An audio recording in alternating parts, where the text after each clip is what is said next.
बड़ी सुंदर सी कथा है गजग्राह की भागवत में। त्रिकूट पर्वत के नीचे गज सरोवर में गया और ग्राह ने उसका पैर पकड़ लिया। बड़ी प्रतीकात्मक कथा है, बड़ी सिंबॉलिक कथा है। ग्राह कोई और नहीं, हमारी समस्याएं ग्राह हैं। ये त्रिकूट पर्वत के नीचे सरोवर कुछ और नहीं, ये संसार ही सरोवर है।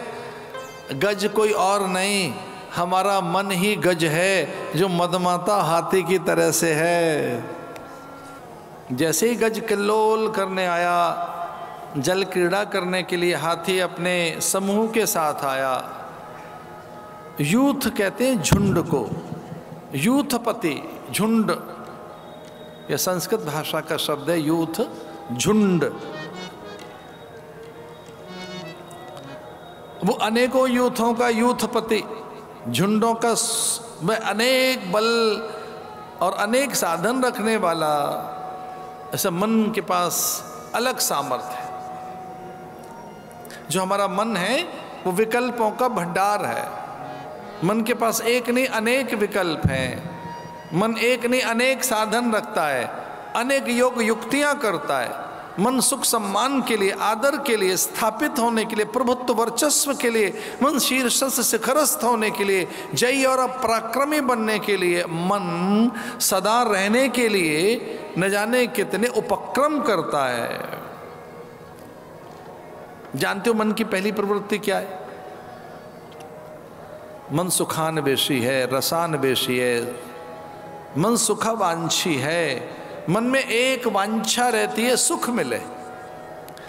मन को टटोल कर देखोगे, मन को पढ़कर देखोगे तो मन में कोई पहली कामना, वासना, स्पृहा, लालसा, मन की पहली कोई अभिप्सा है, मन अभिलषित है, मन कहीं आकांक्षित है, मन में कोई आकांक्षा, अभिप्सा है, अभिलाषा है, मन का कोई मनोरथ है पहला तो सुख पाने का है।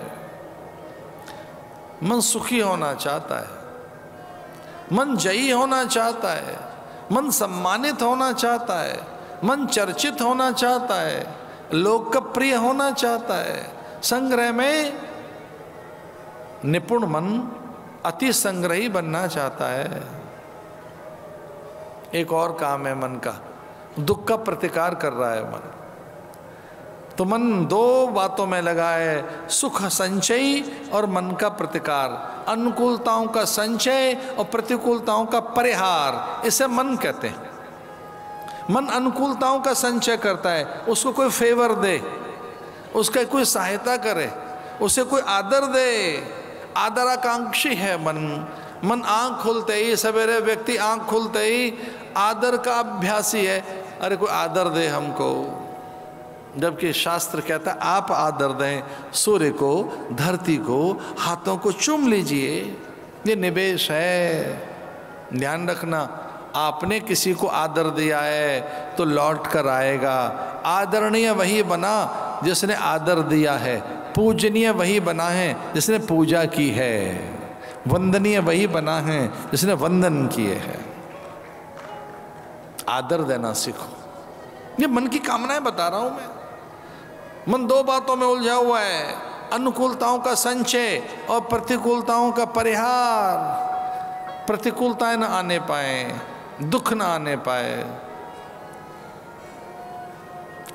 अनुकूलताएं मिलती रहे। जानते हो अनुकूलताएं किस में बसती हैं? ज्ञान में अनुकूलता का वास है। आप अपने चित्त का समाधान साधन से नहीं कर सकते, पदार्थों से नहीं कर सकते, वस्तुओं के अतिरेक से नहीं कर सकते, बड़े वाहन भवन से आपके मन की अपूर्णता, अधूरापन कभी पूरा नहीं होगा। वो तो ज्ञान से होगा, विचार से होगा, भावना से होगा। इसलिए मन को भावित रखना चाहिए शुभ संकल्पों से। तन्मे मना शुभ संकल्प मस्तु। गज ने जैसे ही प्रवेश किया तो ग्रह ने पैर पकड़ लिया, यानी समस्याओं ने पैर पकड़ लिया। हम जैसे ही जन्मे हैं तो अनेक समस्याएं हैं, अनेक आदि व्याधि उपाधियां हमारे आसपास हैं। भैया देह लेकर चले हो तो इसकी उपाधियां भी साथ हैं, इसके रोग भी साथ हैं। जिस प्रकृति में आप श्वास ले रहे हैं वहाँ भी कई उपद्रव हो रहे हैं, प्राकृतिक कितने उपद्रव। एक और है, न तो प्राकृतिक उपद्रव हो रहे हैं, सच मानिए, न शरीर कुछ कह रहा है, आप ही परेशान है। कई बार प्रकृति बड़ी अच्छी होती है, शरीर में भी कोई कष्ट नहीं है, पर मन ही दुखी है, तो हम क्या करें? मन में ही दुर्बलता है, मन में ही याचना कामना है, मन ही भीरू है। तो आवश्यकता किस बात की है? मनोजय की। इसलिए दूसरे को जीतने से पहले स्वयं की जय करिए। और बहुत सुंदर सा मुझे श्लोक याद आता है कि मन ही मनुष्य के बंधन और मोक्ष का कारण है, ऐसा मनुस्मृति कहती है। मनैव मनुष्याणाम कारणम बंध मोक्षयो। तो जिसने अपने मन की शक्तियों को नहीं पहचाना, जो मन के सामर्थ्य को नहीं जानता है, जो मन को सकारात्मक और विधेयक नहीं बना पाया, जो मन को शुभ संकल्प और विचार से पवित्र नहीं कर पाया अथवा समर्थ नहीं बना पाया, वो आदमी हार जाता है, हार जाता है।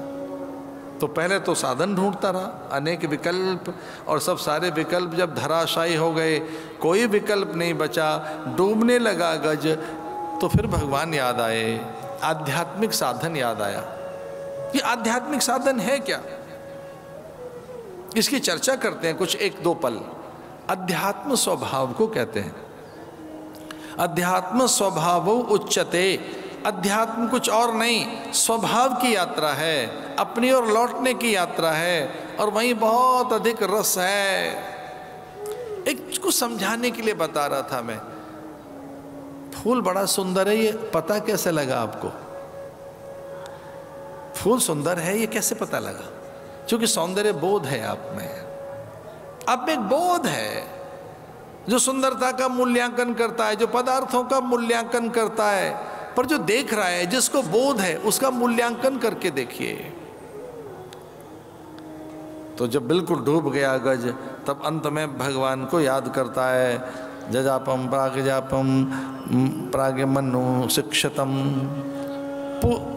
पूर्व की स्मृति याद आ गई और वे भगवान का स्मरण करने लगा।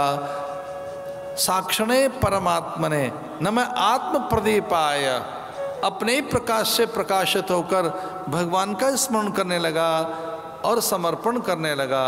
एक ऐसे ही पुष्प तोड़कर भगवान को दिया उसने, और जब कोई बल काम में नहीं आया तब भगवान हरि रूप धारण करके उसके उद्धार के लिए आए।